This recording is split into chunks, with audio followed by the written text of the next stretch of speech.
नमस्कार माझ्या बालदोस्तांनो, मी दीपाली पाटील माझ्या E2A अर्थातच एज्युकेशन टोल ह्या यूट्यूब चॅनलवर तुमचं सगळ्यांचं स्वागत करते. विद्यार्थी मित्रांनो, आज आपण मॅथमॅटिक्सचा the expanded form of a number बघणार आहोत. आता तुमच्यासमोर एक संख्या लिहिलेली आहे 365. तर सर्वात पहिले या संख्येमध्ये अंक किती आहेत ते आपण मोजूया. 1 2 3. मग हा जो 5 आहे हा आहे युनिट प्लेसवर, हा 6 आहे टेन्स प्लेसवर आणि हा 3 आहे हंड्रेड्स प्लेसवर.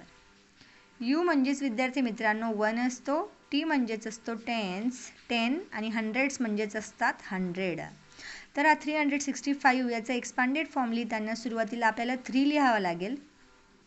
3 कोणत्या प्लेसवरती? हंड्रेड्स प्लेसवरती.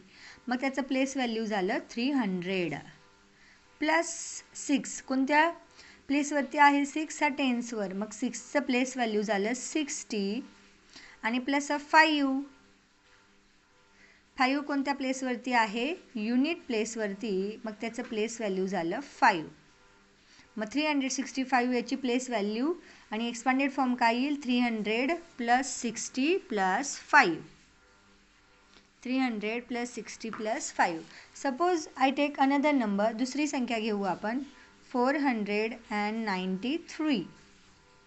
आता हा नंबर घेतला आपण. याच्यात पण तेच 3 आहे युनिट प्लेसवर, हा जो 9 आहे हा आहे टेन्स प्लेसवर आणि हा 4 आहे हंड्रेड्स प्लेसवर.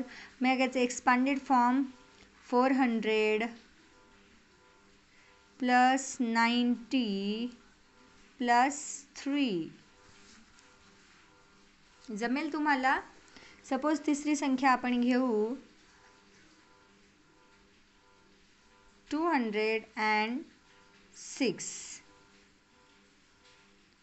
आता यांची एक्सपांडेड फॉर्म लिहिताना आपण 2चा प्लेस व्हॅल्यू लिहू. 200 प्लस 0 टेन्स प्लेसवर आहे त्याच्यामुळे आपण फक्त एकच 0 लिहू. 1 0 लिहिलं काय आणि 2 0 लिहिलं काय, काही बदलत नाही. 6ची प्लेस व्हॅल्यू 6च राहील कारण तो युनिट प्लेसवरती आहे. 200 प्लस 0 प्लस 6. आता थोडं उलट घेऊ. आता आपण काय करू? एक्सपांडेड फॉर्मवरून नंबर लिहिण्याचा भाग बघू. सपोज मी इथे घेतलं 500 प्लस 90 प्लस 5 अशी एक संख्या दिलेली आहे. एक्सपांडेड फॉर्म दिलेला आहे आणि या एक्सपांडेड फॉर्मवरून नंबर पुटअप करायचा आहे. मग सगळ्यात पहिल्यांदा आपण आहे ना ही आडवी बेरीज उभी करून बघू.